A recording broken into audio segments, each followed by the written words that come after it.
Sorelle e fratelli carissimi, Chers frères et sœurs, l'apôtre Paul s'adresse aujourd'hui à chacun de nous, comme à Timothée. Souviens-toi de Jésus-Christ, ressuscité d'entre les morts, le descendant de David. La spiritualité mariale qui nourrit notre foi à Jésus pour centre. Comme le dimanche qui ouvre chaque nouvelle semaine dans la perspective de sa résurrection d'entre les morts. Souviens-toi de Jésus-Christ. C'est cela, seul qui compte. C'est cela qui fait la différence entre les spiritualités humaines et la voix de Dieu. Enchaîné comme un malfaiteur, Paul nous recommande de ne pas perdre le centre, de ne pas vider le nom de Jésus, de son histoire, de sa croix. Ce que nous considérons comme excessif et que nous crucifions, Dieu le ressuscite parce qu'il ne peut se rejeter lui-même. Jésus est la fidélité de Dieu à lui-même. Il faut donc que le dimanche nous rende chrétiens, c'est-à-dire qu'il remplisse nos sentiments et nos pensées de la mémoire incandescente de Jésus, modifiant notre vivre ensemble, notre façon d'habiter la terre. Toute spiritualité chrétienne se développe à partir de ce feu et contribue à le rendre plus vivant. La lecture tirée du deuxième livre des rois nous a rappelé la guérison de Naaman, le Syrien. Jésus lui-même commente ce passage dans la synagogue de Nazareth.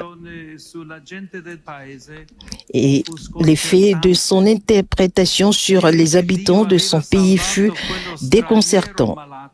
Dit que Dieu avait sauvé cet étranger atteint de la lèpre plutôt que ceux qui se trouvaient en Israël, c'était se mettre à dos ces derniers. Dans la synagogue, tous devinrent furieux. Ils se levèrent, poussèrent Jésus hors de la ville et le menèrent jusqu'à un escarpement de la colline où leur ville est construite pour le précipiter en bas. L'évangéliste ne fait pas mention de la présence de Marie, qui pouvait se trouver là et vérifier ce qui lui avait été annoncé par le vieil Siméon lorsqu'il avait amené le nouveau-né jusqu'à Jésus au temple. Voici que cet enfant provoquera la chute et le relèvement de beaucoup en Israël. Il sera un signe de contradiction.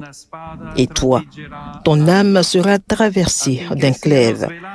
Ainsi seront dévoilées les pensées qui viennent du cœur d'un grand nombre.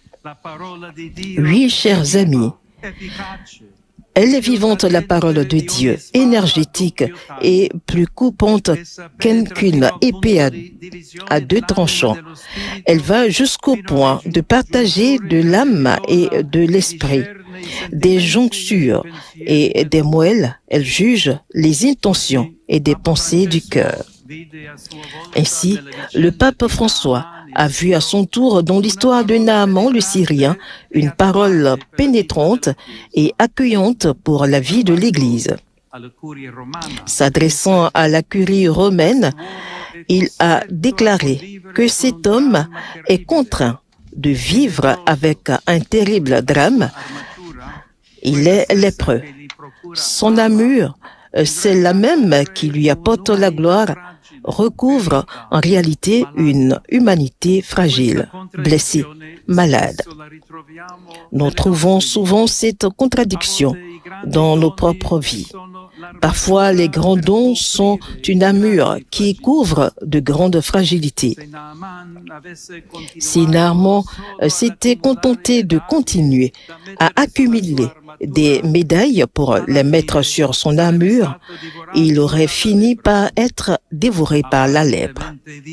Vivant en apparence, oui, mais enfermé et isolé dans sa maladie.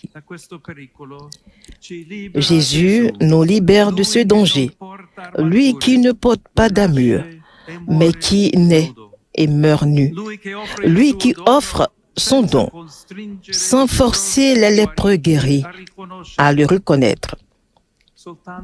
Seul un Samaritain dans l'Évangile semble se rendre compte qu'il a été sauvé. Peut-être qu'au moins on peut se vanter du titre, plus il est clair que l'amour est gratuit.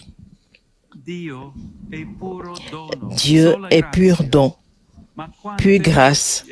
Mais combien de voix et de convictions peuvent encore aujourd'hui nous séparer de cette vérité nue et bouleversante?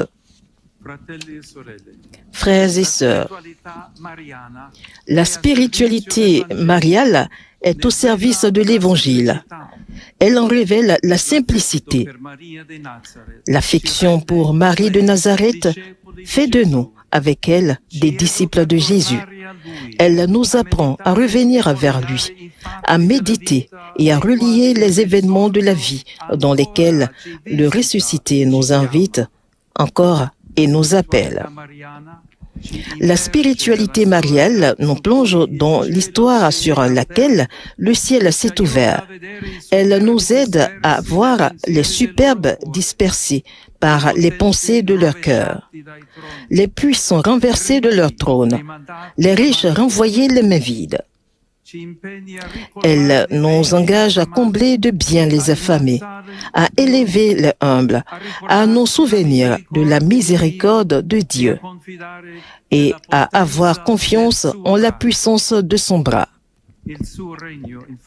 Son royaume, en effet, nous implique, tout comme il a demandé à Marie son oui, prononcé une fois, mais renouvelé jour après jour. Les lépreux qui, dans l'Évangile, ne reviennent pas pour remercier, nous rappellent en effet que la grâce de Dieu peut aussi nous atteindre sans trouver de réponse. Elle peut nous guérir sans nous impliquer. Gardons-nous donc de cette ascension au temple qui ne nous met pas à la suite de Jésus. Il existe des formes de culte qui nous lient pas aux autres et qui anesthésient notre cœur. Nous ne vivons alors pas de véritables rencontres avec ceux que Dieu met sur notre chemin. Nous ne participons pas comme Marie l'a fait au changement du monde et à la joie du Magnificat.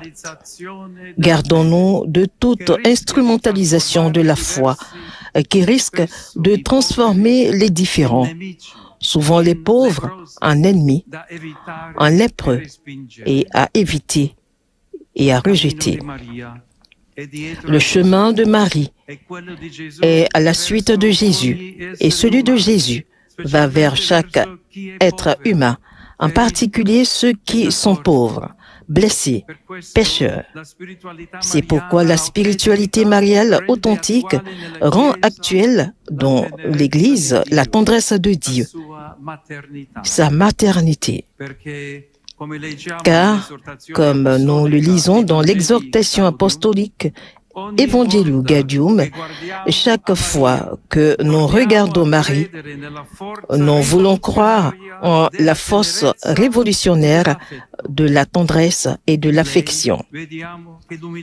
En elle, nous voyons que l'humilité et la tendresse ne sont pas les vertus des faibles, mais des forts, qui n'ont pas besoin de maltraiter les autres pour se sentir importants. En la regardant, nous découvrons que celle qui loue Dieu, parce qu'il a renversé les potentats de leur trône, a renvoyé les riches les mains vides, est la même qui nous donne de la chaleur maternelle dans notre quête de justice. Chers amis, dans ce monde en quête de justice et de paix, Gardons vivante la spiritualité chrétienne, la dévotion populaire pour les événements et les lieux qui, bénis par Dieu, ont changé à jamais la face de la terre. Faisons en un moteur de renouveau et de transformation, comme demande le jubilé, temps de conversion et de restitution, de réflexion et de libération. Que Marie très sainte, notre espérance, intercède pour nous et nous oriente encore et toujours vers Jésus, le Seigneur crucifié. En lui se trouve le salut pour tous.